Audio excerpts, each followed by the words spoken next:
Компания Ботель выпускает очень интересный продукт. Называется карамель леденцовая при кашле и простуде, имбирная. Она содержит также прополис и витамин С.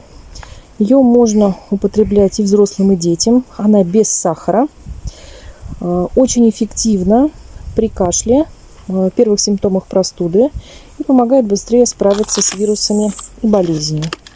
Выглядит она вот так. Вот такие вот таблеточки, которые нужно рассасывать через определенное количество времени.